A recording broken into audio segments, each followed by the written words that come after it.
Ika-23 kabanata. Nang magkagayoy nagsalita si Jesus sa mga karamihan at sa kanyang mga alagad, na nagsasabi, Nagsisiupo ang mga eskriba at mga Fariseo sa luklukan ni Moises. Lahat nga ng mga bagay na sa inyo'y kanilang ipag-utos, ay gawin ninyo at ganapin.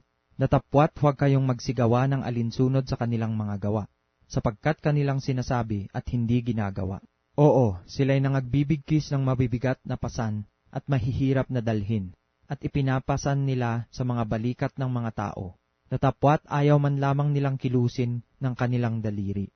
Datapwat ginagawa nila ang lahat ng kanilang mga gawa upang makakita ng mga tao, sapagkat nangagpapalapad sila ng kanilang mga pilakterya at nangagpapalapad ng mga laylayan ng kanilang mga damit, at iniibig ang mga pangulong dako sa mga pigingan at ang mga pangulong luklukan sa mga sinagoga, at pagpugayan sa mga pamilihan, at ang sila'y tawagin ng mga tao, Rabay. Datapwat kayo'y huwag patawag na Rabay, sapagkat iisa ang inyong guro, at kayong lahat ay magkakapatid. At huwag ninyong tawaging inyong ama ang sinumang tao sa lupa, sapagkat iisa ang inyong ama, sa makatwid bagay siya na nasa langit. Ni huwag kayong patawag na mga Panginoon, sapagkat iisa ang inyong Panginoon, sa makatwid bagay ang Kristo. Datapwat ang pinakadakila sa inyo ay magiging lingkod ninyo, at sino mang nagmamataas ay mabababa, at sino mang nagpapakababa ay matataas. Datapwat sa aba ninyo, mga eskriba at mga Fariseo, mga mapagpaimbabaw, sapagkat sinasarhan ninyo ang kaharian ng langit laban sa mga tao, sapagkat kayo'y hindi nagsisipasok, at ang nagsisipasok man ay ayaw ninyong bayaang mga kapasok.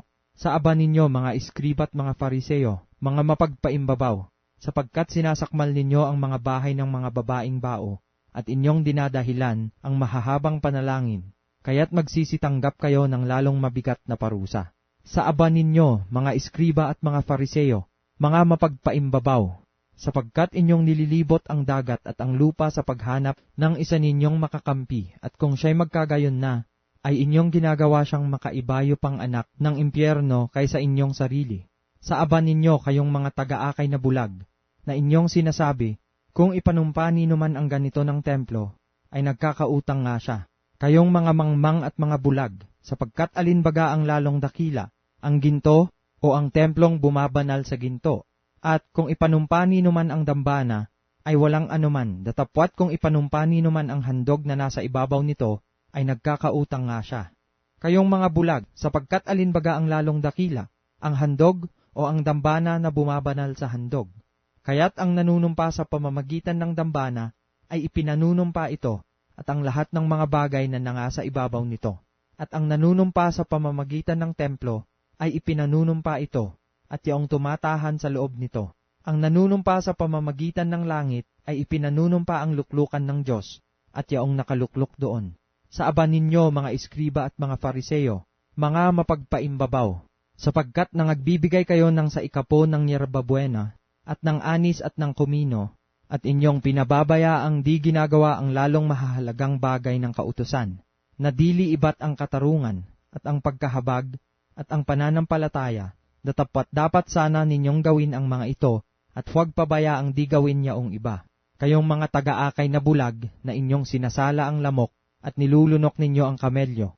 Sa aba ninyo, mga eskriba at mga Fariseo, mga mapagpapaimbabaw, sapagkat inyong nililinis ang labas ng saro at ng pinggan, datapwat sa loob ay puno sila ng panglulupig at katakawan. Ikaw bulag na Fariseo, linisin mo muna ang loob ng saro at ng pinggan, upang luminis naman ang kanyang labas. Sa aba ninyo, mga eskriba at mga Fariseo, mga mapagpaimbabaw, sapagkat tulad kayo sa mga libingang pinaputi, na may anyong maganda sa labas, datapwat sa loob ay puno ng mga buto ng mga patay na tao, at ng lahat na karumal-dumal.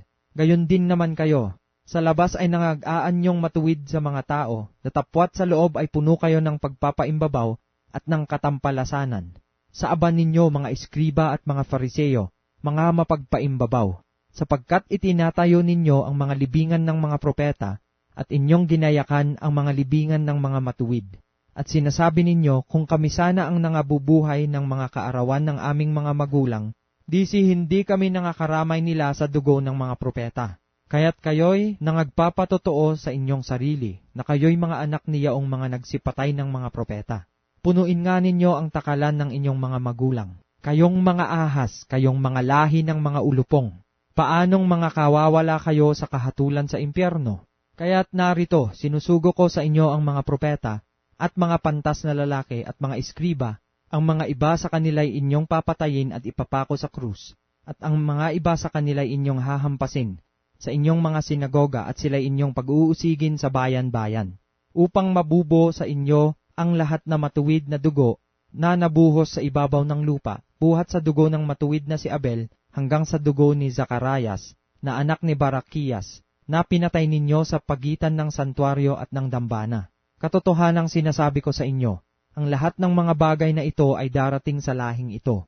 O Jerusalem, Jerusalem na pumapatay sa mga propeta at bumabato sa mga sinusugo sa kanya, makailang inibig kong tipunin ang iyong mga anak, na gaya ng pagtitipon ng inahing manok sa kanyang mga sisiw sa ilalim ng kanyang mga pakpak, ay ayaw kayo.